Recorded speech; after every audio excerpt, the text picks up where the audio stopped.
Metro ticket ದರ ಏರಿಕೆಯ ವಿಚಾರ ಈಗ ಬೆಂಗಳೂರಿನಲ್ಲಿ ಜನರ ಆಕ್ರೋಶಕ್ಕೆ ಕಾರಣವಾಗ್ತಾ ಇದೆ.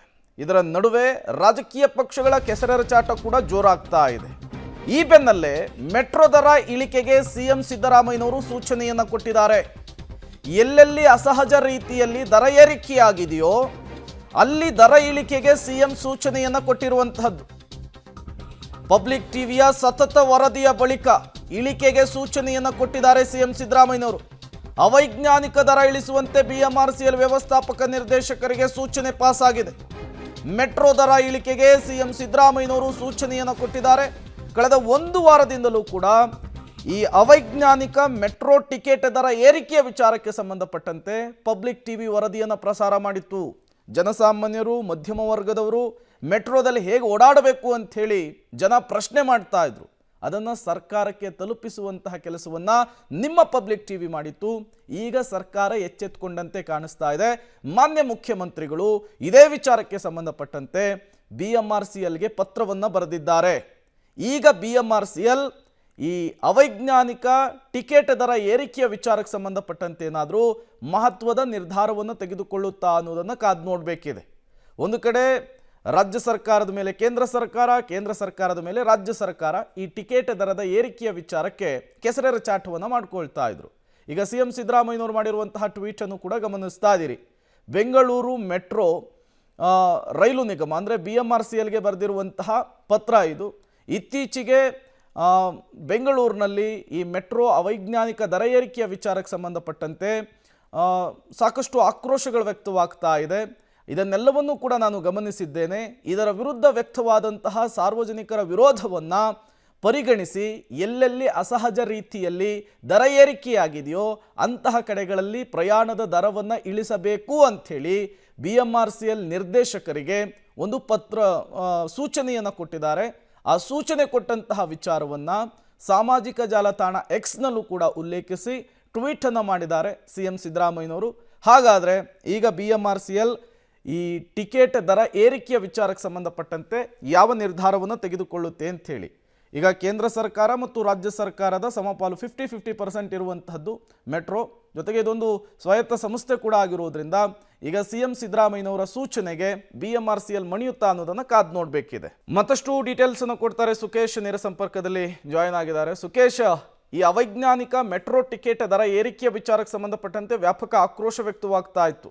ಇದೇ ವಿಚಾರಕ್ಕೆ ರಾಜಕೀಯ ಜಟಾಪಟಿ ಕೂಡ ಜೋರಾಗ್ತಾ ಇತ್ತು. ಈಗ ಸಿಎಂ ಸಿದ್ದರಾಮಯ್ಯನವರ ಸೂಚನೆ ಇದು ಕನ್ಸಿಡರ್ ಆಗುತ್ತಾ? ಬಿಎಂಆರ್ಸಿಎಲ್ ಇದನ್ನು ಕನ್ಸಿಡರ್ ಮಾಡುವಂತಹ ಸಾಧ್ಯತೆ ಎಷ್ಟರ ಮಟ್ಟಿಗೆ ಇರುತ್ತೆ, ಹೇಗೆ ಅಂಥೇಳಿ?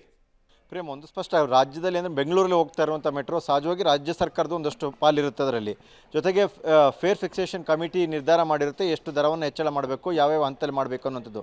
ಆದರೆ ದರ ಹೆಚ್ಚಳದ ನಂತರದಲ್ಲಿ ಸಾಕಷ್ಟು ಬದಲಾವಣೆಗಳು ಕಾಣ್ತಾ ಇರುವಂಥದ್ದು. ವಿಶೇಷವಾಗಿ ಮೆಟ್ರೋ ಪ್ರಯಾಣಿಕರ ಪ್ರಯಾಣಿಕರ ಪ್ರಮಾಣ ಇಳಿಕೆ ಆಗಿದೆ ಅನ್ನುವಂಥದ್ದು ಒಂದು ಕಡೆ.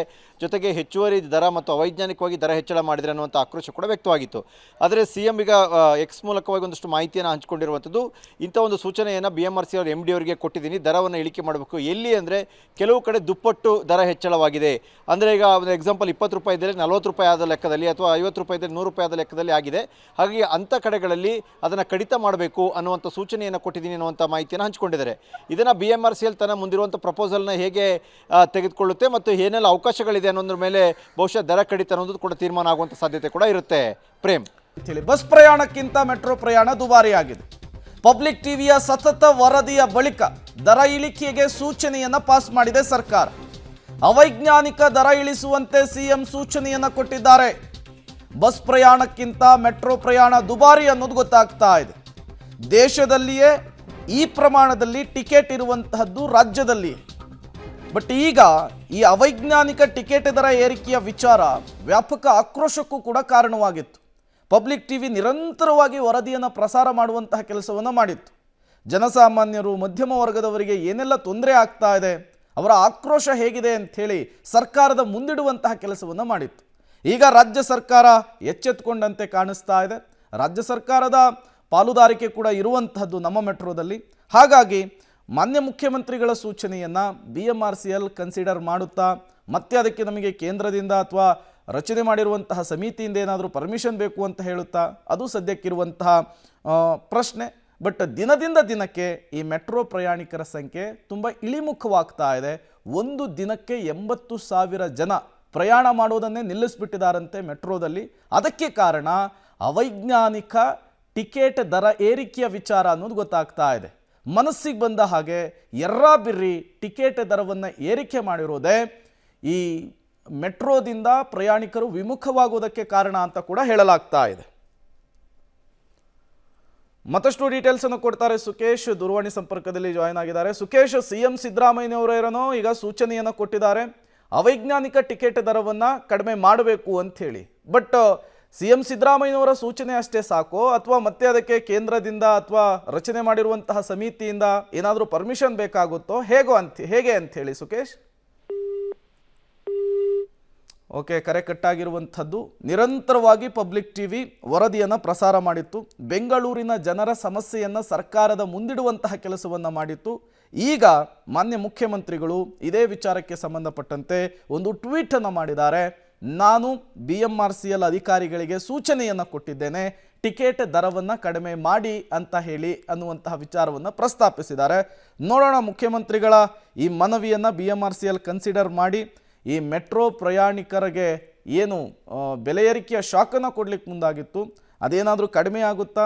ಅವೈಜ್ಞಾನಿಕವಾಗಿ ಮನಸ್ಸಿಗೆ ಬಂದ ಹಾಗೆ ಟಿಕೆಟ್ ದರವನ್ನು ಏರಿಕೆ ಮಾಡಿರುವಂತಹ ನಿರ್ಧಾರದಿಂದ BMRCL ಹಿಂದೆ ಬರುತ್ತಾ ಅನ್ನೋದನ್ನು ಕಾದು ನೋಡಬೇಕಿದೆ. ಸೋಷಿಯಲ್ ಮೀಡಿಯಾದಲ್ಲೂ ಕೂಡ ದೊಡ್ಡ ಮಟ್ಟದ ಕ್ಯಾಂಪೇನ್ಗಳಾಗ್ತಾ ಇರುವಂಥದ್ದು. ಅದರ ಜೊತೆಗೇನೆ ಜನರು ಕೂಡ ಈ ರೀತಿ ಕಾಸ್ಟ್ಲಿ ಆಗಿಬಿಟ್ರೆ ಹೆಂಗೆ ಮೆಟ್ರೋದಲ್ಲಿ ಓಡಾಡೋದು ಅಂಥೇಳಿ ಯೋಚನೆ ಮಾಡಬೇಕಾದಂತಹ ಪರಿಸ್ಥಿತಿಗೆ ಬಂದುಬಿಟ್ಟಿದ್ದಾರೆ. ಹಾಗಾಗಿ ಈಗ ಏನಾಗುತ್ತೆ ಅನ್ನೋದು ಈಗಿರುವಂತಹ ಪ್ರಶ್ನೆ ಮತ್ತು ಕುತೂಹಲ.